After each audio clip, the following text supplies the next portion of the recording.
Do you ever come away from a badminton match and think, I suck, why aren't I improving at all? We've said this to ourselves many times, and we're sure a lot of you have too. But the good news for you is that we found out what was holding us back and we fixed these mistakes.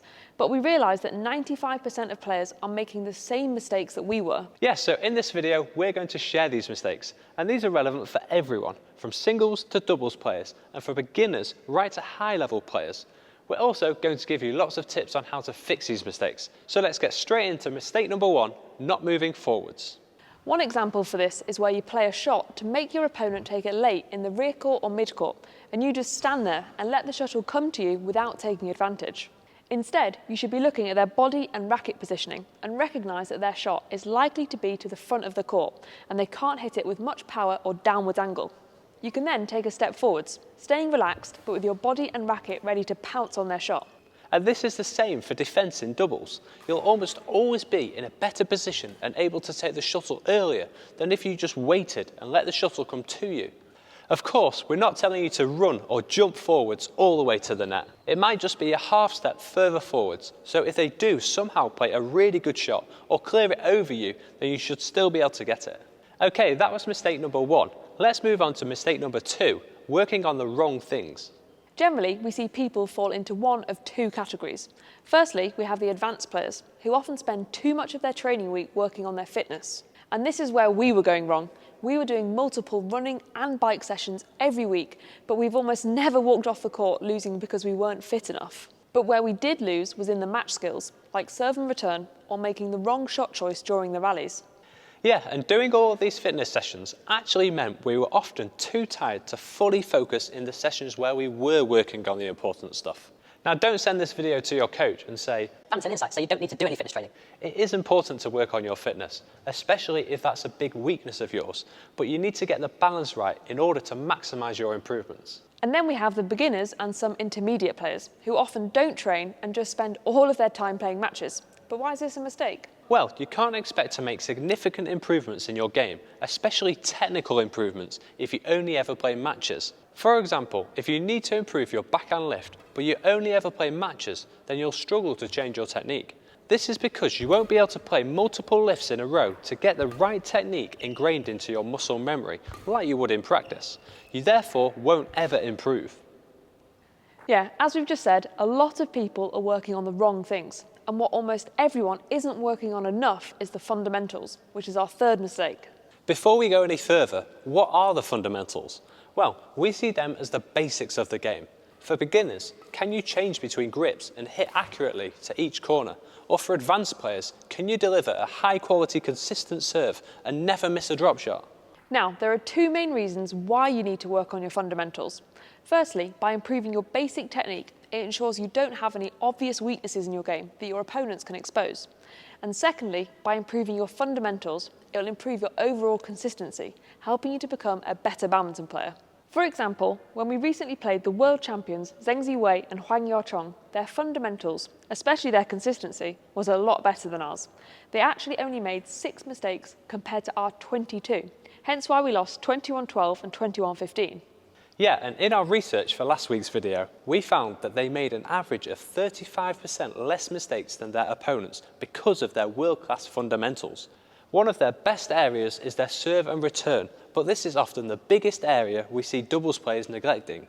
It's great if you have a world-class reverse cross-court drop, but if you're always in a defensive position or even losing the rally within the first 4 shots, then it doesn't really matter. Now, if you're not sure what fundamentals you should be working on, then we'd recommend taking a minute to think about where you lose 80% of your points.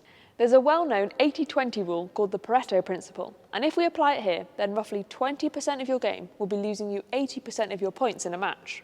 So, if you can identify and improve this 20%, then you'll definitely become a better badminton player. But it's really important to work on your strengths too, otherwise you'll experience the curse of mediocrity,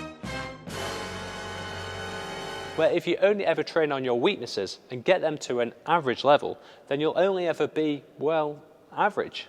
So we'd advise also flipping this rule round. What is the 20% of your game that wins you 80% of your points? Further improving your strengths will give you confidence when you go into a match, and having confidence in badminton is so important.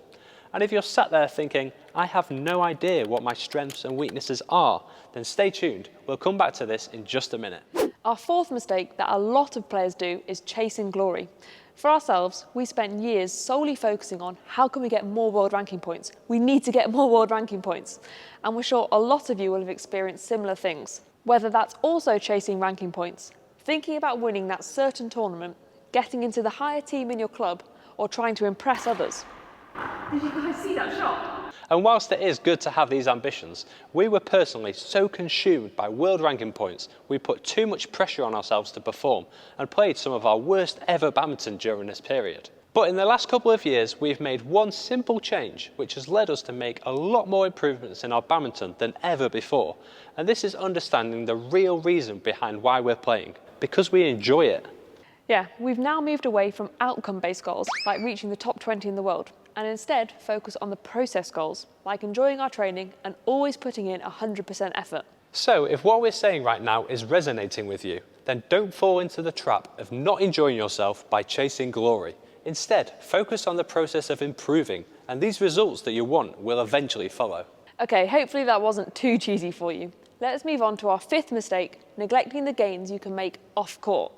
Again, we've not placed enough importance on this in the past, and since we've taken steps to improve the 3 areas we're about to talk about, we've seen noticeable differences in our on-court performance. Yeah, and the first area is not prioritising sleep. We've done a lot of research into sleep, and in this book we'd highly recommend reading. Matthew Walker writes, sleep is the single most effective thing we can do to reset our brain and body health each day. And we've all heard we need to get 7 to 9 hours of sleep. But did you know that if you sleep for anything less than 6 hours a night, your lactic acid builds up faster, your jump height decreases, your muscle strength over a sustained period decreases, and you also have a much higher chance of injury? Yeah, a study mentioned in the book actually showed that if you slept for an average of less than 7 hours a night, your chance of getting injured was 65%, compared to just 30% if you slept for more than 8 hours a night. We know it's hard, and you might feel like you don't have the time to sleep more. We feel you, but hopefully those stats can convince you to give it a go. Okay, second is diet. You'll have all heard people say improving your diet will help you perform better, but how can you eat the right things to ensure you play your best badminton? Well, for some advice, we have actually made an entire 30-minute class on badminton-specific nutrition.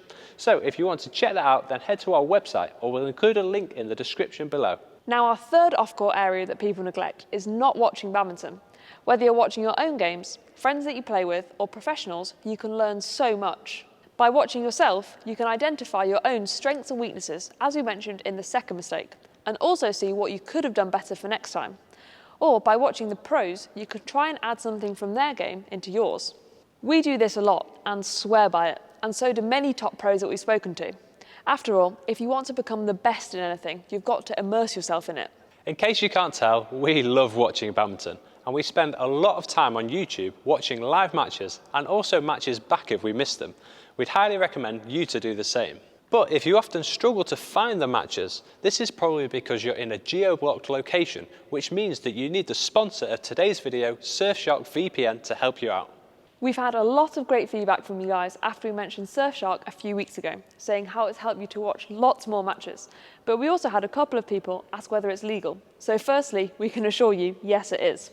A VPN, or virtual private network, basically keeps you safe and private online, and also enables you to travel the world in one click. Signing up and setting up Surfshark VPN on as many devices as you like takes less than 5 minutes, and it has so many more benefits. It enables you to browse the internet safely if you're on a public Wi-Fi by encrypting your data. You can watch your favourite shows on Netflix like The US Office if you can't access them when you're abroad. And most importantly, you can watch any badminton match you like. We're really excited to be working with Surfshark VPN, as we honestly use it all of the time. So if you want to get Surfshark VPN for yourself, then you can use our link in the description below and enter the code BadmintonInsight to get a huge 83% off and the first 3 months for free. And even if you don't enjoy it, they offer a 30-day money-back guarantee. Signing up with our link helps us support this channel, so thank you in advance, and thanks to Surfshark for sponsoring this video. Now hopefully you can use some of the actionable advice in this video to help you improve your game. That really is the main goal of this channel. So if you've enjoyed it, please give the video a like, share it with a friend who might also find it useful, and of course, smash the subscribe button and hit the notification bell to be served up with some more badminton insight. Bye.